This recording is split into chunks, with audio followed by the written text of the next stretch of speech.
Today we're joined by Pete Oliver, Sandler trainer from Boston, Massachusetts, now living in Maui. I'm so excited to speak with you, and I'm even more excited because after we finish filming, I'm going to hop a plane and come stay with you and the family for a while. That's not happening. Are you sure? Yeah, I'm sure.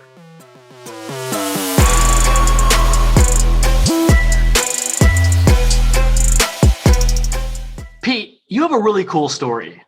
You still run one of the most successful Sandler training businesses in the entire network out of Boston, Massachusetts, yet you and your family live on Maui. So walk us through, how does that happen? How does someone go from running a Sandler training company in Boston and now you're literally in paradise?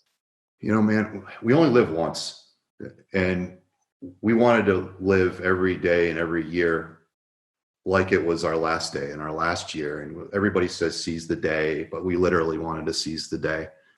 So we could start to see this plan. It was on our vision board. We're a big believer in vision boards. And if you don't have one, anybody out there, if you want to see what your future self could look like, then put it on paper and then make a plan for it. And we could see that when our kids went to college, we were going to be in Hawaii. It was already a foregone conclusion. We knew it was going to happen. But we had a gap. Like we were living for the future at that point to some extent. And we wanted to live for the now. So we sped it up and made it happen. And I think sometimes people don't do it because it's not clear enough. Maybe their comfort zones get in the way. Maybe they start telling themselves all the reasons why it can't happen instead of all the reasons why it could. Start asking yourself why not instead of why, and then make it happen. You know, I love that. There's a famous story within Sandler. It's the story about the bird cage. You know, the young guy buys the bird cage, takes it home, puts it on the mantle. His friend comes over and says, "Hey, that's a really nice bird cage. Where's the bird?" And the guy says, "I don't have the bird yet, but I have the bird cage." And it's kind of shorthand for setting traps for ourselves. I imagine that being able to go from Boston to Maui, still running the Boston business, by the way, doesn't happen overnight. There's probably some behaviors or planning that goes into it. Maybe kind of walk us through a few of the points that you guys, committed to behaviorally to make this go from dream to reality. Yeah, we love our clients, by the way. And a lot of them are on the mainland, and we wanted to have the time zones work in our advantage. So we had to commit to getting up really early. So we start our day at 4 a.m. every day and go till noon. And I love the concept discipline equals freedom. And we've tried to take that down to the daily level and make sure that we're very disciplined working with our clients until noon, 1 o'clock, so we can have the freedom and enjoy this island with, actually right now, that's the sun going down, but the sun's actually coming up right now. Tactically speaking, I'm sure there's something that you guys put into action to help you take this and work through it. So a lot of times people talk about doing like a SWOT analysis of some kind.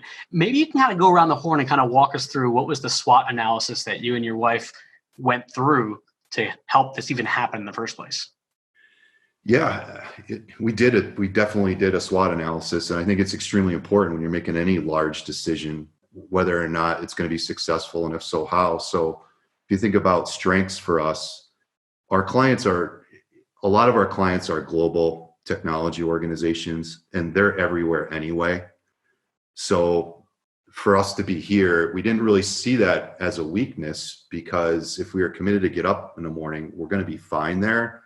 And we actually felt like us following our dreams is something that our clients would respect, and it would become a strength. And so that was the strength side. On the weakness side, we were unsure whether or not our clients would be okay with a model that contained more virtual selling.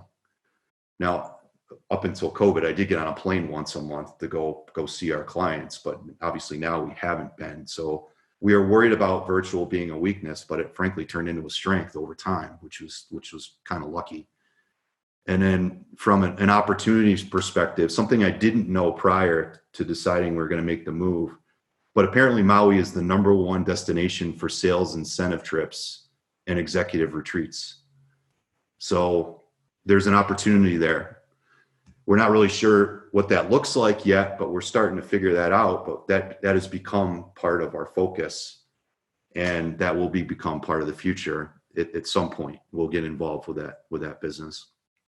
And from a threat perspective, it was, will we keep our clients? Will we keep our clients? And not only did we keep a lot of them, but we grew pretty dramatically last year as well, which was pretty awesome.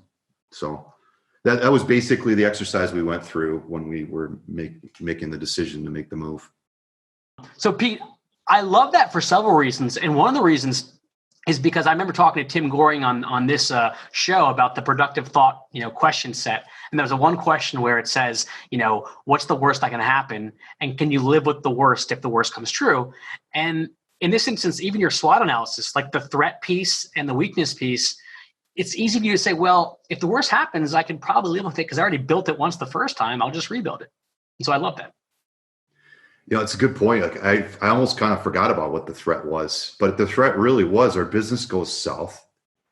We burn through all our savings, and we have to put our tail between our legs and go back to Boston and start over, basically, or go some. That was kind of the worst that could happen, and it's such a distant memory now.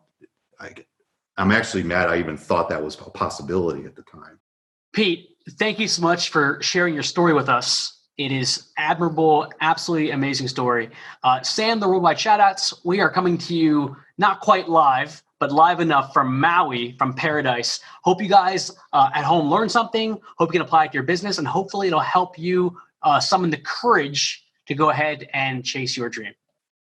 Thanks so much. Make it a great day, and happy selling.